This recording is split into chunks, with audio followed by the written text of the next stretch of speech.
Yeah, Shout out to Kamat Chess. Yeah, thank you so much. Isa na naman pong matinding world record ang na-break ni Sindarov pagkatapos ng kanyang laban kay Anish Giri kahapon.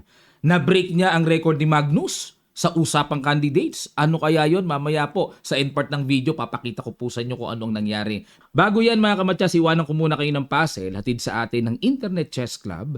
It's white to play. Ayan po. Ano kaya ang pinakamagandang gagawin dito ng white para maipanalo? Tore ang black dito pero knight na lang ang white. Pero grabe naman ang mga pass pawns. Lapag nyo po ang inyong makikitang kasagutan sa comment section below mga kamatyas. At sa mga wala pa pong Internet Chess Club, downloadable po sa Play Store at App Store. Makikita nyo lang din po ang link site nito sa description below. Gawa na po kayo ng account. Free lang po ang paggawa ng account dito. Okay. White dito si Sindarov na kinatatakutan ngayon. At black naman si Anish Giri ang kilalang makunat at may titulo before na Drawish King. Sino na ba sa palagay nyo ang Drawish King sa panahon ngayon? Lapag sa comment section. Okay po. Ang ginawa ni Sindarov nag D4. Knight F6 si Giri. C4. E6. Knight F3. D5. Ayan. Queen's Gambit approaching. Bishop B4. Ito po yung tinatawag na Queen's Gambit declined Ragozin variation. Ayan. Bihira kasing lumalabas to kaya medyo nakalimutan ko na. Bishop G5, bago po pakawalan yung pawn at makalabas ang bishop, nilalabas muna yung bishop sa G5 para hindi maipit. Nag-H6, kinain. Yan. Kasi po dito mga kamatyas, konting kaalaman lang po. Pag nag-bishop H4, susundan ng pawn G5 yan. Paki-imagine nyo po, pag nag-bishop G3, may mga magugulong knight E4 variation eh. Ayaw ni Sindarov ng ganun. Gusto niya simplihan lang, malinis lang. O takes at nag-E3. Yan, para isusunod naman ang development ng bishop. Nag-castling, rook C1. Ayan, naka-ready na rin po just in case. Capturein yung knight niya, rook ang ipangka-capture. Okay? Pero kinapture na ang pawn C4. Okay, bookline pa ito. Ang dami pang theory nito. Bishop takes C4 at nag-C5. Ayan. Bago naman pakawalan ang knight papunta sa C6, kailangan bitawan muna yung C-pawn para may pambasag muna sa D4. Kasi po, pagka knight C6 kagad, sayang yung gamit ng pawn. No? Napaka-importante nung gamit niya. Nakakabasag yan sa sentro eh. Castling na rin. At kumapture pa ulit sa D4. Knight E4. Ayan, ang medyo parang naibahan ako dito. Hindi mo na kinain, binawi ang pawn sa D4. Knight E4 muna, atake sa queen. O kasi sa akin kasi simple lang yun eh. Pwedeng kainin ng queen to queen kagad or knight takes. Nag-queen E7. Ayun, umatras muna. Ayun, kinapture ng E. Teka muna, nagpa-isolate pawn no? Kasi, di ba pagka knight, okay ang pawn structure. Pag queen takes, okay din. Pero itong pawn takes talagang grabe talaga itong si Sindarov. Ano? Kasi po yung mga nagpapa-isolated pawn, gustong umatake niyan. Kumbaga, yan talaga ang plano niya ni atakador pagka ganun. Grabe, aggressive. Ang tapang ng fighting spirit niya. Laban talaga oh. Queen E2, ilag lang po sa D-file. At nag-knight C6 tineret ang pawn. Nag-rook FD1, suporta. At nag-bishop A5. Ang plano po niyan para makaiwas na sa A3 din naman yan, papaalisin din naman. So inunahan na niya at itong bishop ililipat po sa mas kapaki-pakinabang na may purpose ang bishop. Kasi yung bishop sa B4 walang purpose na eh. Wala na namang pinipin, di ba? Kaya pagka ganyan po, iikot yan doon sa... O kaya pwede rin po dito, bishop B6 para maatake ang isolated pawn. Nag-bishop B5, atake sa knight. Bishop D7, dinipensahan. Knight C5, threat ang B7, threat ang bishop D7, bishop E8, ilag at may suporta rin po ang pawn sa B7, nag-D5. Yan na nga ang sinasabi ko mga kamatyas. Ito na yan. Kapag may isolated pawn, ang sabi sa akin ng coach ko dati, i-break mo hanggat maaari. Sa middle game pa lang, opening to middle game, i-exchange mo na or i-break mo, gamitin mo pang atake at huwag patatagalin ng isolated pawn sa endgame. Kasi pag umabot po yan sa endgame, delikado yan. Magiging mahina talaga yan at hanggang bumagsak yan, problema hanggang dulo. Kaya binirake na kagad. Kinain. Takes. Knight takes B7. Ayun, may double oh. Okay, hanging ang bishop. Medyo... Ayun, rook B8. Malinis ang ginawa dito ni Giri. Kung counter attack siya sa knight. Okay, kasi grabe, no? Kasi kung ka-capture dito mga kamatsas, hindi naman po ka-capture sa Torre. Dito naman ka-capture yan.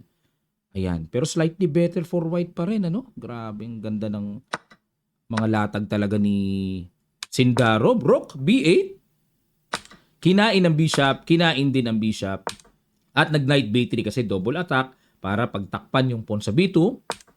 A5, pupwersahin ni Giring paalisin ng knight para makain yung pawn sa B2.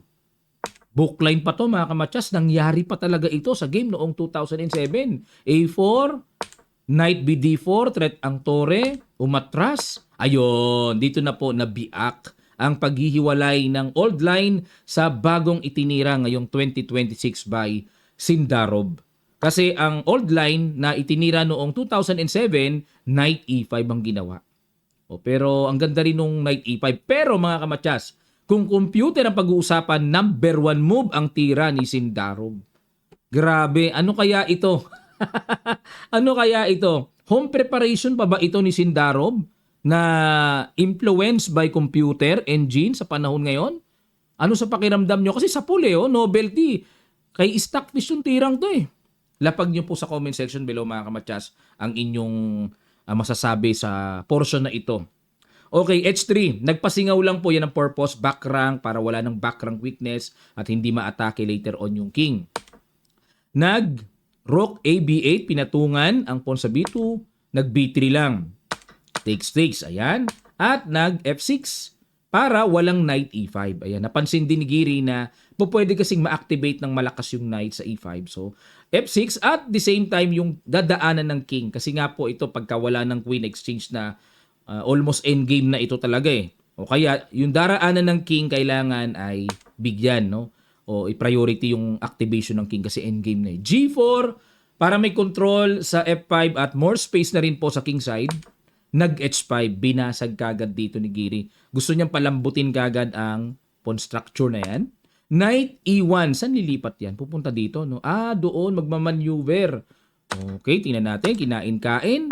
At nag-knight G6. Ayun, nakitaan naman ni Giri ng butas sa F4. Pwedeng i-move yung knight sa E5 para ma-atake yung pawn sa G4. Nag-F3 muna para solid. Knight E5. Nag-King F2. Ayan, kanya-kanya na pong pag-activate ng king ito. Kasi nga, endgame na. Nag-G5. Okay, tag-tatlong pawns. Weak ang B3, weak ang D5. Tingnan natin kung sino mauunang makapagbigay ng matinding pressure dito. Knight D3, hinamon ang knight, hinayaan lang po nag-bishop D7. Kasi kung kakainin naman yan, mas okay kasi mabubuo ang mainam na sentro ng black. Nag-king G3 muna, kinapture na capture at nag-rook B6. Ayan, ito po. Dito magaling si Giri sa ganito. Bagamat medyo masasabi pong para sa akin lugi yung bishop niya kumpara sa knight. Malakas no? At tagdalawang tore, hawak ng puti ang C-file, slightly better for white pa rin. Dito magaling si Giri yung mga depensa, yung talagang grabe niya ini-injure yung mga pagtitiis sa depensa. Rook C5, inatake ang pawn D5, nag-rook B7 lang po. Pinapakain to? Nag-rook H2. Teka muna mga kamatsas, teka muna po. Pag kinain ito, may bishop E6. Grabe, nakita pa ni Giri yan. May ganun Pag umalis ang tore, kain yon. Pag kinain naman yan, king takes A6 lang. So yung pawn sa B3, hanging pa rin. Mababawi anytime. Okay? Balik po tayo mga kamatsas. At least tinitignan natin yung mga iba't ibang klaseng anggulo. Yan. Kaya pala ginawa ni Sindarov, nag-rook H2 muna siya. Ayun, para may mga sundot-sundot, pasok-pasok sa H-file. Nag-rook D6 naman, dinipensa na. Kung check doon, parang baliwala aangatan lang yata Nag-king F2. Yan, unti-unti naman, mag-king E3, ganon. Tingnan natin. Nag-king G7 para hindi na makapasok at nag-rook A5. Ayun. Hindi po nagustuhan naman sa pagkakataong ito ang tinira ni Sindarov na rook A5. Dapat daw po ang tira ay king E3.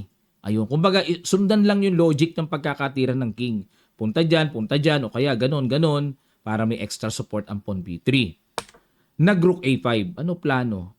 Mukhang pupunta po doon. Ayun. Rook A8 tapos yung isang tore ipapasok pa doon, magkukunik ang dalawang tore, makakabulabog sa Black King. Ayun, yun po yung plano, no? Rook B4 pero inistorbo kagad, King E3, okay, sinuport at nag-Rook DB6.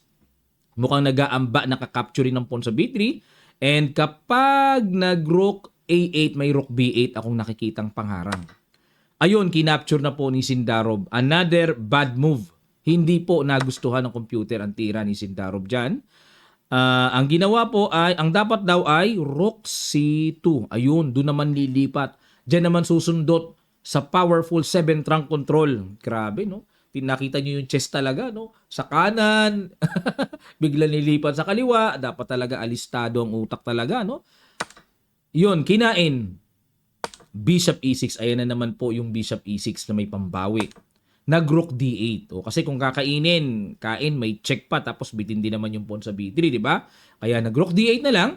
At kinapture po, ayun. Dito po ay natumbukan ni Giri ang tamang desisyon. Endgame masterpiece to si Giri. Nag-King F2 para tatago muna yung King dyan sa G3. Check, angat, kinain-kain. Okay. So ito po ay Bishop versus Rook, tag 2 pawns. Kitang-kita sa evaluation bar na almost equal yan. Slightly better lang kasi nga, tore ang sa white. Okay, so ito po hindi pa masasabing totally draw kasi may mga pawns pa eh. May mga pawns pa. Sige.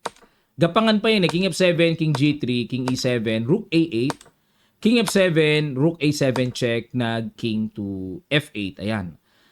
Dito kailangan, kasi kung mag-e-F4 dito mga kamatsas, parang walang progress yata. Kakainin lang eh. Kakainin lang. Imagine niyo po. Takes. So still, fortress pa rin ang position. Halimbawa gumanito, King E8. Yan, abang-abang na lang. King F8, King E8. Halimbawa mag G5 dito mga kamatsas. Di kain lang.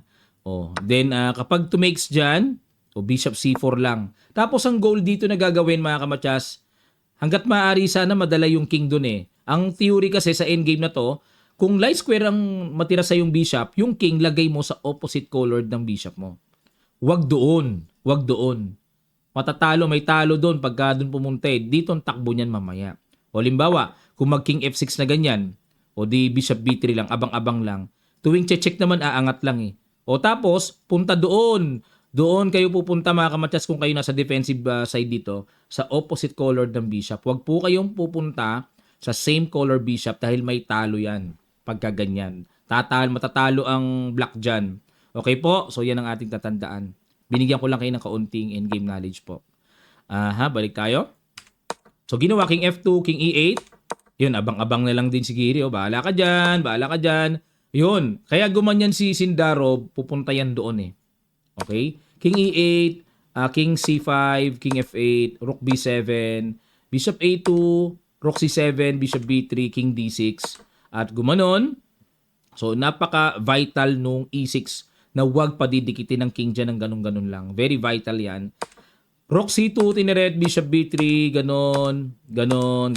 Ayun. So, dito po, lagi niyo pong tatandaan mga kamatsas, yung pinagsimulan ng position wherein wala nang galawan ng pawns. Walang capture ang nagaganap. Pag walang capture, walang galawan ng pawn, 50 move rule. Bilangan muna ng 50 moves. Kasi pag sa loob ng 50 moves, walang naganap na exchange. Walang naganap na pawn move. Pasok yon sa 50 move rule. Tabla yon mga kamatsas, automatic. Okay? Kailangan kasi may pawn move or may exchange na maganap. Kaso wala eh. Di ba? Yan sigurado binibilangan na yan. Binibilangan na yan ng 50 move rule. Pabalik-balik. Hinahanapan kasi ni Sindarov ng sugswang eh. Check, baba. King D7. Yan, medyo iniba-iba. Angat lang. Napaka-genius ni Giri sa endgame. Angat lang ko muna wala. Na-disconnect ang tore eh. Gumanon, ganon. Check, doon. Ayun, para maiba-iba naman. Kaso tiniret lang din. Ini-istorbo eh. Gumanon. Galing King D6. Inoffer po ang Rook sa F5. Grabe. Pero ganun lang pala. What a genius idea and application by Giri mga kamatsas. Kasi po kung kakainin ito, kaunting kaalaman lang po sa endgame, king and pawn ending, talo. Talo dito bigla. Ganun, matatalo yan. O yung pawn di makatawid eh. O makakain yung pawn, o talo na yan, o ganon. O tingnan niyo po mangyayari, ganon, di ba? Ganon, ganon, ganon, ganon. Sakto, basic ito, di ba? O check. O kaso, meron ka pang isang tira. Huwag mong ganunin, may stalemate. May pang extra tempo ka pa eh. O king e7, o di promote na. Okay po, so konting kaalaman lang sa endgame mga kamatsas. Kaya hindi pwedeng kainin ang tore sa f5. Kaya, genius yung nakita ni Giri. Relax lang, relax lang. At nag-rook b5, bishop a2, rook b4, king f8. Ayan. So, sa time, laging, napansin nyo po mga kamatsas, laging lamang sa time si Sindarov. Lagi niya napapapanic time yung kalaban niya eh. Kasi po, marami nagkasabi, grabe ang preparation ni Sindarov sa opening. Kaya namimilipit ang mga kalaban niya dito sa candidates. Laging sa opening pa lang naiisahan na niya. Kaya nadadrive niya yung middle game and end game into a winning position. Grabe daw po ang opening preparation. Ayun, nag-F4 na mga kamatsas. Kasi po kung hindi magpo-pawn move, baka mauwi talaga yan sa dire-diretsong 50 move rule. Napansin ni Sindarov na wala na talagang progress. Any position na gusto niyang gawin ay wala na talaga eh. Walang progress eh.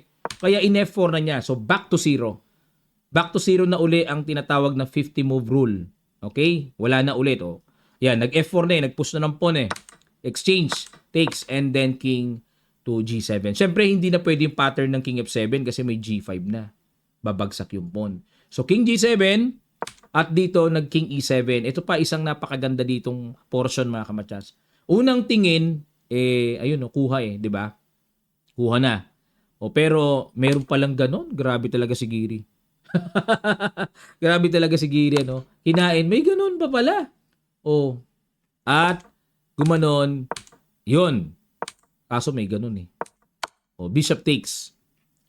King E5. Merong bumati ko sa kanya mga kamatsas. Kasi parang ang sabi sa kanya, ang tagal-tagal ng ang position, walang progress eh. Pinapaikot-ikot mo lang, ayaw mo pang itabla. O may nabasa akong ganun eh. Pero sinabi niya kasi, ang sagot niya doon, equal sa computer. Pero sa ganung kalagayan, annoying sa human side. Totoo po yan. Based on my experience, kahit equal pa, pero meron kasing mga equal na annoying. Kumbaga pag hindi perfect ang depensa mo, bibigay ka. May mga ganung endgame. Kaya tama lang po, kampi ako sa side ni Sindarov. Ako man ang puti dito. Siyempre, lalaro-laro ko pa, tore akin eh. 'Di ba mga kamatsas, no? Kasi siguro mga fans ni Giri nagsalitang ganun. Tabla na eh. Ayun, dito po, hindi na pinatagal ni Sindarov. O dito, pinakita na niya yung respect nyo. O kinain na niya eh. Talagang pinatabla na niya si Giri. Kasi po mga kamatsas, kung pipilitin, gaganon, wala na rin yan. O kahit pumunta yan doon, tabla pa rin yan mga kamatsas. And most especially kapag napunta yan doon sa H8, bigyan ko po kayo ng konting idea mga kamatsas. Ano? Iporma ko lang, tuloy ko lang. No? Tabla naman ng laban eh. Bigyan ko lang kayo ng idea na dalhin doon. No? Pagpalagay na ganyan ang position, o lagay mo lang ang bishop mo dyan, ganon, di ba? O lagay mo lang ang bishop mo dito. Yan. O kasi pagka every time na gaganyan, checkin mo lang, iistorbohin mo lang eh. O pagka gumanon, dito ka lang. Relax mo lang yung king mo doon. Kasi pagka chinek, may pangharang na obligado rin namang aalisin yung rook. O kaya yung king, papakawalan yung black king kasi may stalemate, tabla. O pagka umatras, tabla, walang galaw. Tabla yan. Pag king lang dito, tabla pa rin. Obligado aalis ang tore or yung king lalayo, lalabas naman yung king ulit. O tapos, di yung bishop, maintain na naman dyan. O halimbawa, pumunta dito, ganun-ganun lang. O yeah, i-treat mo muna para may tempo. Ganun, o, dito ka lang. Walang progress. O pagka chumek doon, ganun lang. O ganun. O dito lang. O pagka pumunta dito, istorbohin mo ulit. Check. O pagka gumanon, punta ka uli doon sa dulo. Ganun lang po yan. O lilipat dito sa kabila, dito ka lang. Pupunta doon, o dito ka lang. Relax lang. Every time na, hindi pwede mag-check. Ganun, o ganun. O dito. Every time na mag-check, harang. Walang progress na mangyayari mga kamatsas. Ayan, para mabigyan ko po kayo ng kaunting tips sa ganitong endgame. Okay? Put your king into opposite color ng bishop nyo para may pang-cover ka. Ano naman ang mangyayari, coach, kapag yung king nandito? O, pakita ko rin sa inyo mga kamatsas. Pakita ko sa inyo. Ayan, di ba? Ganon. O, dito natin simulan. Iporma natin. Layo ko muna itong king. Papuntahin natin. Grabe, no? O, tinan nyo magiging result. Papupuntahin ko talaga yung king dyan eh. O. Bigyan ko lang kayo ng sample para talagang kumpletong-kumpleto sirkados tayo mga kamadyas. O yan. May risk kasi dito eh. Alam ko may mga drawish pero napakahirap, very tricky. O yan, halimbawa gumanyan. O tapos alisin ko muna to. Halimbawa dyan, ganon. Ayan, halimbawa, o yun, may check na kasi dito eh. O dito, ang tamang tira po is King H3. Okay? Pero kasi dito, ang mga nakakatakot na na portion dito, halimbawa, sige, ganyan muna, no. Yung ang king mako-corner dito. Halimbawa dito. O, dito. Tapos gaganon. Tapos iwas muna.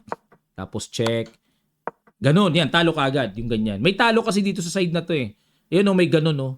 Ayun may ganon. Matetreat ang bishop.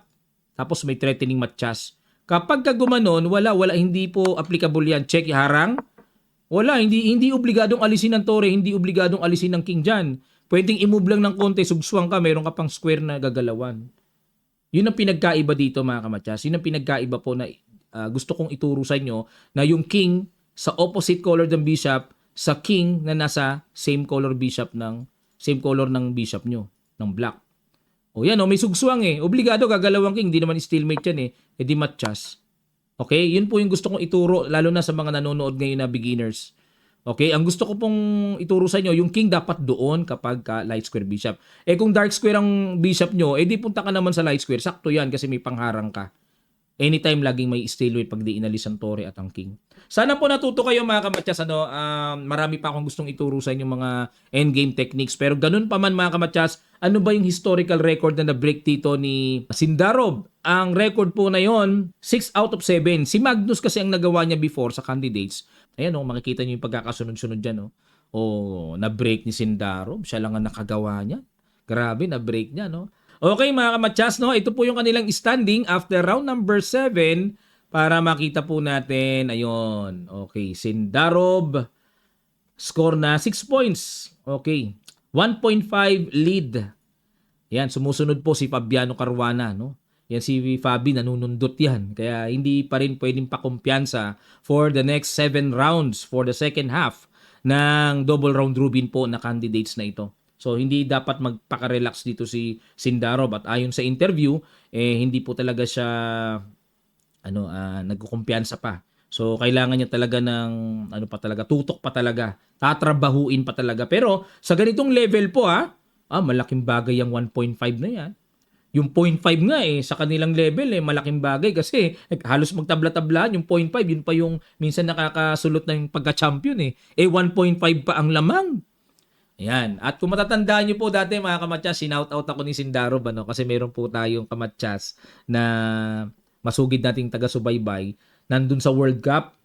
Yeah, Shout out to Kamaches. Yeah, thank you so much. Nakaraan, di ba, nag-World Cup champion si Sindarov. Okay, maraming salamat po mga kamatyas at sana po natuto kayo, na-inform kayo at muli po, laging nandito lang po si Coach, at mag-aabang tayo ng mga latest updates sa mundo ng ahedres. Bagamat nagkakaroon po ng digmaan sa gitnang silangan, nananatili po tayong fan of chess. Tutok lang po kayo sa ating channel. Sa mga di pa po nakakapag-subscribe, mag-subscribe na po kayo. Maraming salamat sa inyong mga suporta. Magkita-kita pa po tayo sa mga susunod pang chess updates. God willing.